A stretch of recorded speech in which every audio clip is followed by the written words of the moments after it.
क्या आप यकीन करेंगे अगर मैं आपसे कहूं कि भारत में एक ऐसी जगह है जहां जमीन खोदने पर नहीं बल्कि नदी के पानी में बहती है रेत से सोना निकलता है।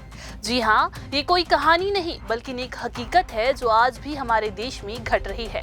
आज की इस वीडियो में हम आपको लेकर चलेंगे छत्तीसगढ़ के उन सुदूर इलाकों में जहां कुदरत आज भी अपना खजाना लुटा रही है। ये कहानी है जशपुर जिले की, जहां आधुनिकता की चकाचौंध से दूर लोग आज भी सदियों पुरानी परंपरा के सहारे अपना पेट पाल रहे हैं। नमस्कार, आप देख रहे हैं CGNN लाइव और मैं हूं आप सभी के साथ आयुषी।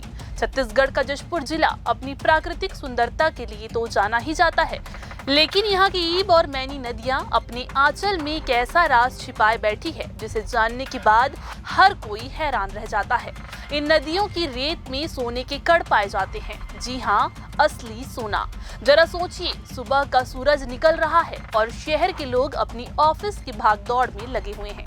वहीं जशपुर की तामामुंडा, भालूमुंडा और लवाकेरा जैसे गांव के ग्रामीण हाथों में टोकनी और लकड़ी की बनी विशेष छलनी लेकर नदी के किनारे पहुंच जाते हैं।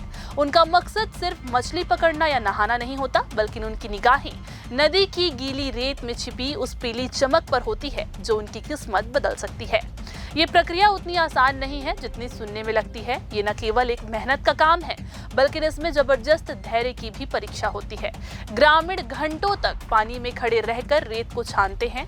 नदी की तलहटी से निकाली गई मिट्टी को बार बार धोया जाता है। धीरे धीरे कंकड़ पत्थर अलग हो जाते हैं और अंत में छलनी की तली में जो बचता है वो होता है चमकदार सोने का कण।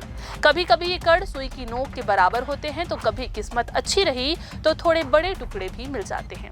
स्थानीय ग्रामीणों के अनुसार ये कोई नया काम नहीं है, ये परंपरा पीढ़ियों से चली आ रही है। उनके दादा परदादा भी इसी नदी के किनारे अपनी किस्मत आजमाते थे और आज नई पीढ़ी भी इसी विरासत को आगे बढ़ा रही है।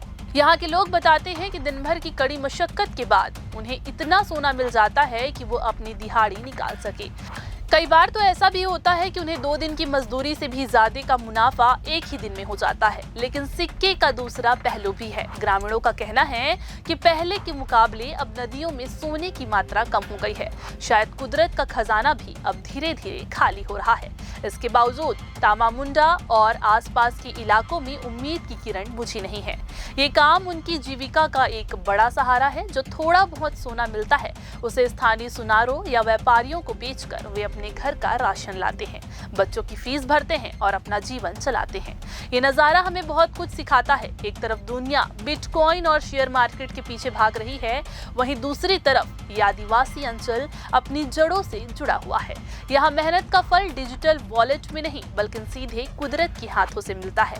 ईब और मैनी नदी के किनारे मेहनत करते ये लोग इस बात का जीता जागता सबूत है कि भारत की असली तस्वीर सिर्फ चमकते शहरों में नहीं बल्कि इन मेहनतकश गांव में बसती है।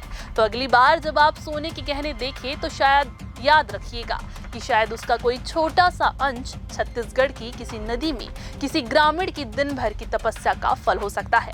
आपको ये जानकारी कैसी लगी? क्या आप कभी ऐसी जगह जाना चाहेंगे जहां नदी से सोना निकलता हो?